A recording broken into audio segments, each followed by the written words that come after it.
What's up, guys? We're in the Hornet today, and I'm going to show you how to start this thing up and take it off.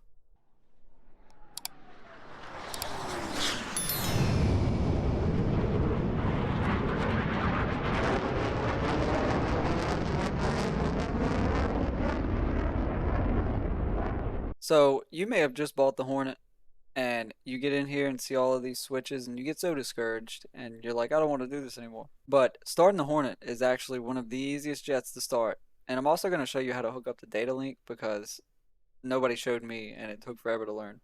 So, the first thing you're going to want to do is come right down here, and this middle button, well, middle toggle switch at the front of the right console, that's going to be the battery switch. You're going to want to right click that to the on position. Then you're going to want to come over here and right click this, and it's going to go through some caution tapes or whatever.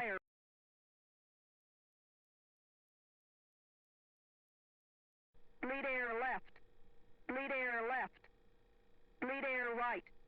Bleed air right. Alright, and then once you do the first one, you're going to want to wait like 10 seconds. Then you're going to want to left click it to test B. And I'll skip this one because nobody likes to listen to Betty. Alright, so after you're done listening to Bitch and Betty, you're going to want to come down here to the APU, which is about pretty close to the throttle, to the left and back a little bit. And you're going to want to right click that on, and you can hear the APU starting up. And then once you get this green ready light, you want to right click and start the right engine first.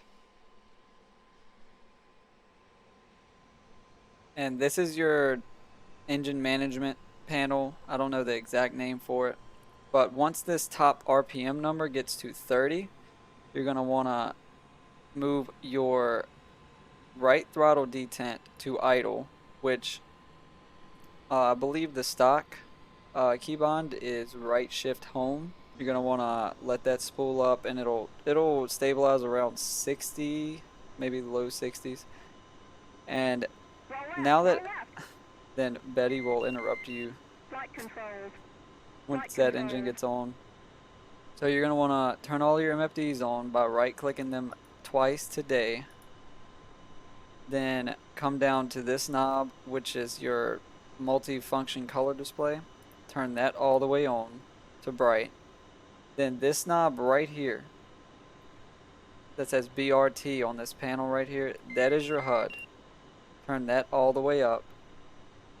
Well, it kind of depends on what time of day it is and all. I don't really know what BLK level means, but I'll turn it all the way up anyway. Now you want to left click this engine crank switch right behind the APU. Left click it to start the left engine, and also come up to this MFD right here, click the middle button where it says TAC menu, and you're gonna have an FCS button right here.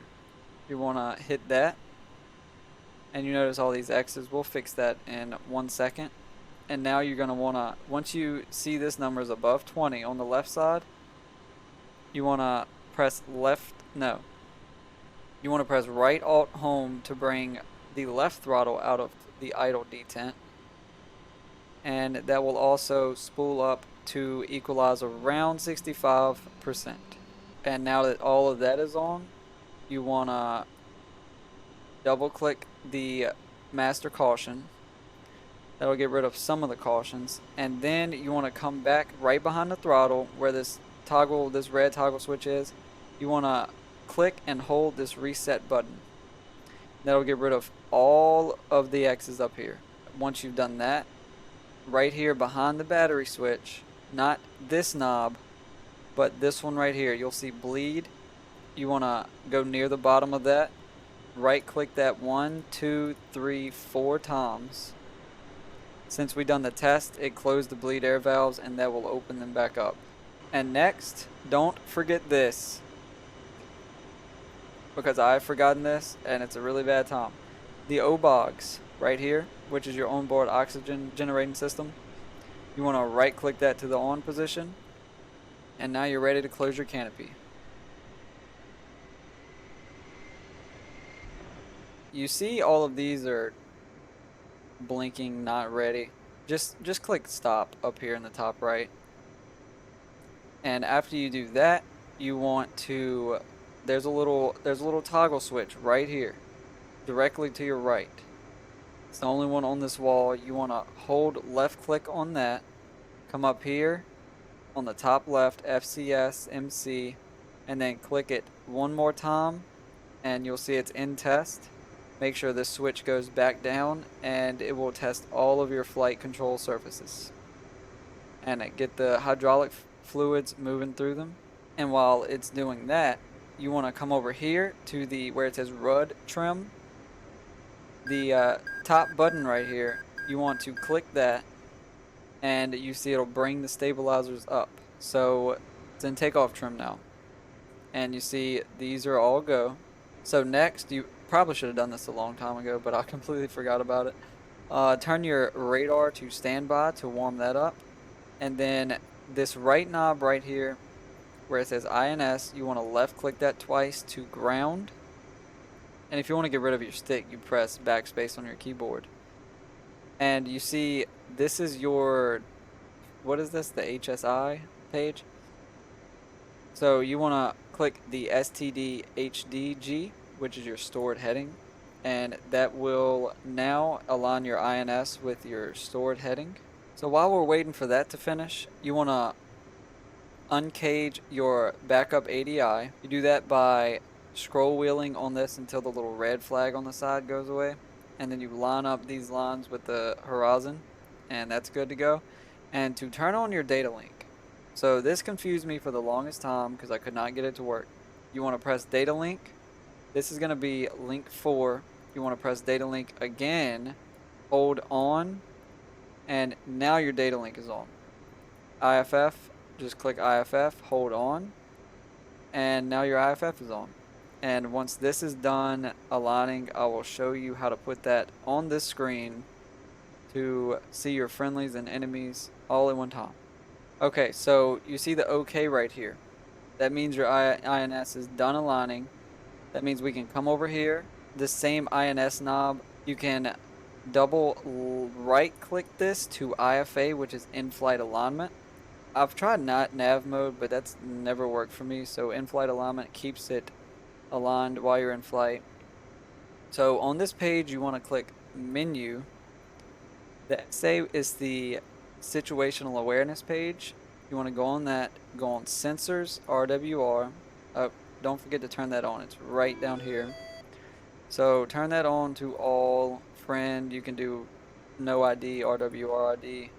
And now you're set up. There's nothing here, so that's why you don't see anything. And you can also do your navigation on this page, which is a whole video by itself. But it's really cool, and one of the reasons why I absolutely love this jet. Alright, so let's get set up for takeoff.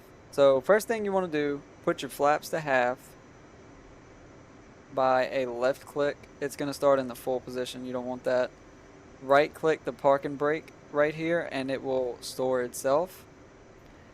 On the left HSD, you want to click the middle button at the bottom and then click HUD. You'll have your HUD over here. And over here, you want to click menu and then click that button again and put FCS over here. Then you want to left click to arm the ejection seat. Alright, and I think we are ready to go. So I'm gonna take you out to the runway and I'm gonna show you taking off, and then you'll be ready to do all the Cobra maneuvers and the high alpha passes at your air shows and go kill some bandits. You'll be ready for all of that.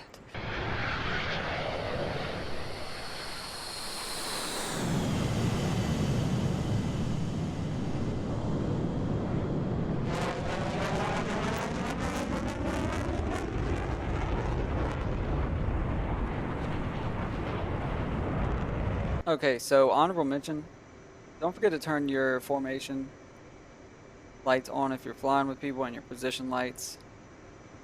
Unless you're just taking off straight into the combat zone, then you don't want any of those lights on so nobody sees you. and your HMD is right here. And if you like this video, then I'll show you how to do all of this stuff on a carrier, how to take off and land on a carrier. And the startup is a little different, so we'll have to do another video on that by itself. So I think we're pretty much ready. Where you want to hold the brake, spool up to about 85-90% RPM, and then release the brake and go full afterburner.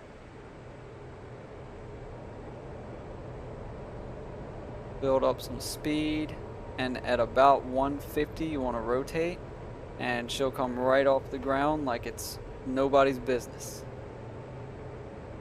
And now you're ready to go do some cool stuff in your Hornet.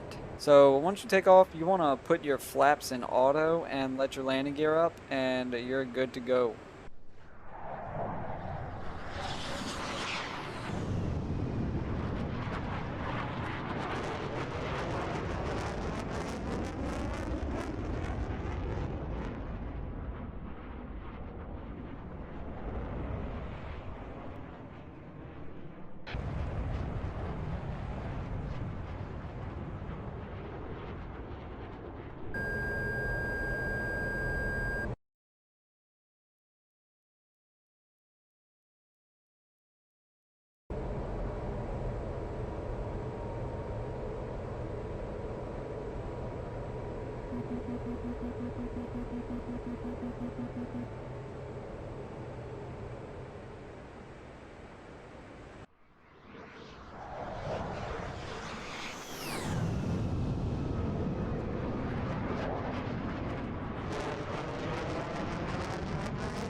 Well guys, I hope you enjoyed the video, and if you did, don't forget to hit that subscribe button, leave me a comment, and let me know if you want to see the carrier start up and take off. Hope you guys enjoyed, and I'll see you in the next one. Peace.